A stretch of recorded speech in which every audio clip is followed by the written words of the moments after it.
कैसे हो बच्चों? आशा करते हैं आप बहुत अच्छे होंगे। आज हम आपके साथ मौजूद हैं 2020 में आए उन महत्वपूर्ण प्रश्नों के साथ जो कि इस वर्ष नवोदय में आ सकते हैं। आइए शुरू करते हैं। प्रश्न नंबर एक्स का वे मान जिसके लिए निम्न समीकरण सत्य है। 3 सही 7/11 गुणा 11/5 को भाग करना है 3/7 गुणा एक्स है। ये इसके बराबर होगा 4/3 के। आइए कर लेते हैं। 11×3 = 33 और 7 = 40। 40/7 गुणा 11/5 भाग करना है इसे 3/7 गुणा एक्स है तो इसे 3x ही लिख लेते हैं /7। ठीक है, ये किसके बराबर है? 4/3 के। इसे हल कर लेते हैं। सॉरी, इधर 7 मैंने गलत लिख दिए, इधर 11 थे। 11×3 = 33, 7 40 थे तो 11 से 11 भाग हो गए और 5×8 = 40। ठीक है, यहाँ पर 8 आ गए, ये भाग गुणा में बदल गया, 7 ऊपर चला गया, x 3x नीचे आ गया, बराबर है 4/3 के। ठीक है बच्चों, और तो 3x अब हम उठा के यहाँ ले आए जो कि चर संख्या है, और जो संख्या ऊपर थी जो नीचे थी वो ऊपर चली गई। देखिए 8 गुणा 7 गुणा 3, और जो संख्या ऊपर थी वो आ गई इस तरफ आके नीचे। ठीक है, 4 दूनी 8, 2 सत्ते 14 और 14 तिया 42। तो हमारे पास इधर आ गए 42, इधर x रहा, 3 यहाँ से उठ के भाग में आ गया, 14 तिया 42। तो इसका मतलब है x की वैल्यू क्या हो गई? 14।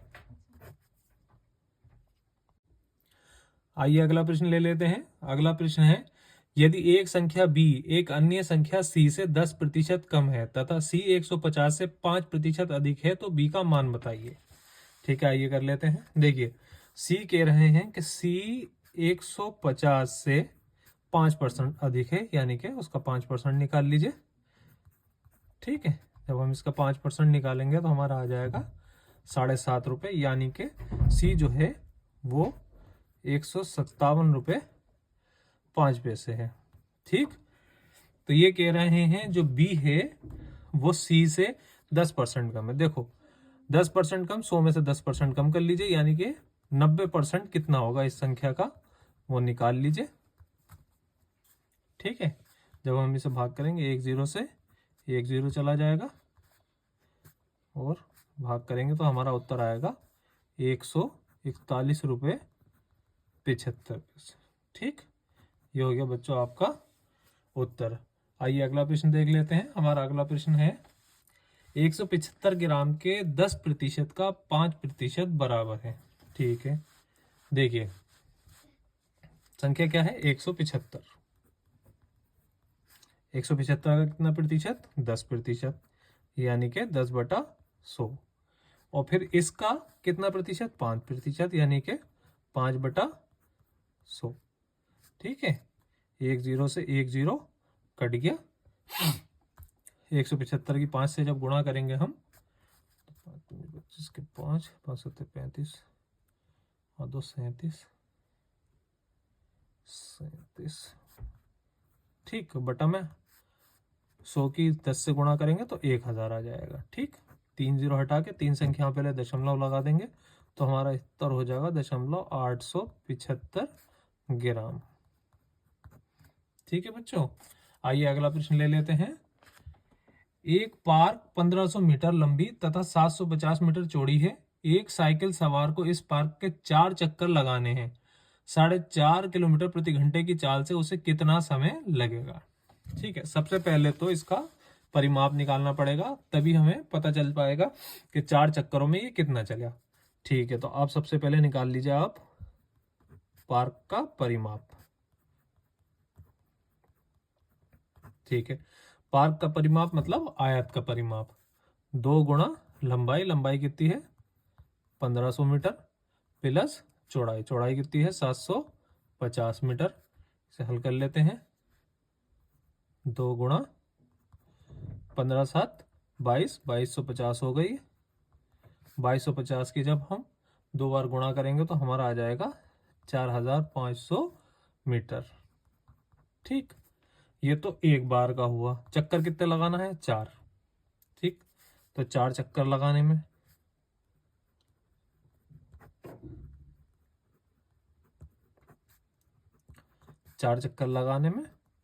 4500 गुणा 4, तो ये कितने के बराबर हो जाएगा? 45 चौक 880। ठीक है, तो ये 18,000 मीटर हो जाएगा। ठीक, 18,000 मीटर यानी कि 18 किलोमीटर। इसे 18 किलोमीटर में क्यों बदला? क्योंकि जो चाल है वो किलोमीटर प्रति घंटे में दे रखी है। ठीक है, तो आइए निकाल लेते हैं। क्या पूछा हमें? समय। अब हमारे पास दूरी भी है और चाल भी है, तो बच्चों समय निकालना है। समय बराबर दूरी बटा चाल। ठीक है, दूरी कितनी है? 18 किलोमीटर। चाल कितनी है? 4.5 किलोमीटर पर आवर। ठीक है, इसे भाग कर लेते हैं, ये दशमलव। ठीक है, 10 से गुणा कर लीजिए, तो हमारे पास क्या आ जाएगा? ऊपर 180 और नीचे कितना आ जाएगा? 45। तो ये कितनी बार में जा रहा है? 4 बार में। ठीक है, तो इसका मतलब है इसका उत्तर हो गया 4 घंटे। ठीक है, आइए अगला प्रश्न कर लेते हैं। अगला प्रश्न है, पक्षियों के एक झुंड के 1/4 पक्षी नदी के किनारे पर हैं तथा झुंड के 1/5 भाग के पक्षी अपने घोंसले में हैं। बाकी बचे 22 पक्षी भोजन की तलाश में घूम रहे हैं। घोंसले में कितने पक्षी हैं? ठीक है, आइए सबसे पहले तो हमें यह पता लगाना होगा कि कुल पक्षी हैं कितने। ठीक है, आइए निकाल लेते हैं। देखिए, माना पक्षी बराबर x, कितने हैं? x। तब जो है पक्षी वो नदी के किनारे कितने हैं? 1/4। ठीक है, नदी के किनारे, तो x गुणा 1/4। ठीक है, तो ये कितना बन जाएगा? x/4 नदी के किनारे होगा और 1/5 पक्षी घोंसले में है, तो घोंसले में कितने होगा बच्चों? x का 1/5 यानी कि x/5। ठीक है, अब ये कह रहे हैं कि जो पक्षी हैं हमारे वो घोंसले में कितने, यानी कि 1/5। देखो, कुल पक्षी कितने थे? x। ठीक है, अगर हम इसमें से जो नदी के किनारे थे x/4 प्लस जो घोंसले में थे x/5, x में से घटा दें तो जो तीसरी संख्या थी 22 वही तो बचेगी। तो इसे अब इक्वेशन में रख के हल कर लेते हैं। ठीक है, सबसे पहले इनका एलसीएम ले लो। एलसीएम आ जाएगा आपका 20। ठीक है, 4 पंजे 20 यानी कि 5x हो जाएगा, और ये 5 चौक 20 यानी कि 4x हो जाएगा। तो 5x माइनस 4x, ठीक, x माइनस बराबर के 22। अब हमारे पास नहीं, सॉरी, हाँ, यहाँ पे x बचा माइनस के 9x/20। ठीक, अब इसका एलसीएम ले लीजिए। इसका एलसीएम जब हम लेंगे तो यहाँ नीचे 1 आ जाएगा, तो ये हो जाएगा 20x, ठीक है, माइनस के 9x/20 बराबर 22। तो हमारे पास अब ये कितने बचे? 11x, और जो 20 बटा में थे वो गुणा में चले गए इधर, तो 22 दूनी 44, 440। x अकेला रह गया, यहाँ 11 जो थे वो भाग में आ गया, 11 चौक 44 यानी कि 40। तो x बराबर बच्चों कितना हो गया? 40। तो कुल संख्या जब 40 है तो अब इसका 1/5 हम निकाल लेते हैं। ठीक, 40 का 1/5 भाग पूछा है उन्होंने, तो 5 अट्ठे 40 हो गया, 8 एकम 8। तो बच्चों 1/5 भाग जो है वो 8 के बराबर है। ठीक, हमारा अगला प्रश्न है, एक वर्ग तथा एक आयत के परिमाप समान है। वर्ग की भुजा 16 मीटर है तथा आयत की लंबाई 18 मीटर है। आयत की चौड़ाई क्या होगी? देखो बच्चों, वर्ग क्या होता है? जिसकी चारों भुजाएं समान हो। ये कह रहा है एक 16 है तो बाकी सब भी क्या होंगी? 16। परिमाप इन चारों का जोड़, यानी कि 16 चौक 64। ठीक है, 64 मीटर हमारा हो गया परिमाप। अब ये कह रहे हैं कि आयत की जो लंबाई है, सॉरी, वो कितनी है? 18 मीटर। ठीक है, तो ये एक भुजा है। अगर दोनों भुजाओं को ज्ञात करें तो 18 दूनी 36 हो जाएंगे। ठीक है, तो आप 64 में से जो कि परिमाप है आयत की लंबाई घटा दीजिए, हमारे पास आ जाएगा 28। ठीक, ये हो जाएगी इसकी चौड़ाई दोनों तरफ की। और अगर हम एक भुजा की चौड़ाई ज्ञात करना चाहें तो 28/2 यानी कि 14। ये हो गया आपका उत्तर। हमारा अगला प्रश्न है, कितने वर्षों में 1200 रुपए की राशि 5% वार्षिक साधारण ब्याज की दर से 1800 रुपए हो जाएगी?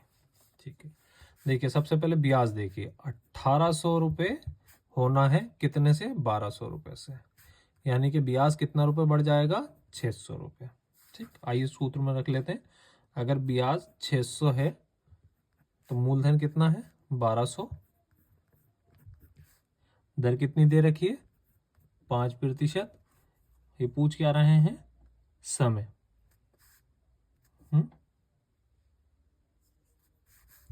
तो समय यही रहा। ठीक, बटा 100। ठीक है, इसे हल कर लेते हैं। 600 जो भाग में था वो इधर आके गुणा में चला गया। 1200 गुणा 5 नीचे आ गया। समय क्योंकि ज्ञात करना है तो वो यहीं रखेंगे। तो 600 दूनी 1200, सॉरी 600 दूनी 1200 और 250 दूनी 100, 5 था 50। तो समय कितना हो गया बच्चों? 10 वर्ष। ठीक है, ये आपका उत्तर हो गया। आशा करते हैं आपके सवाल सारे ही समझ में आए होंगे।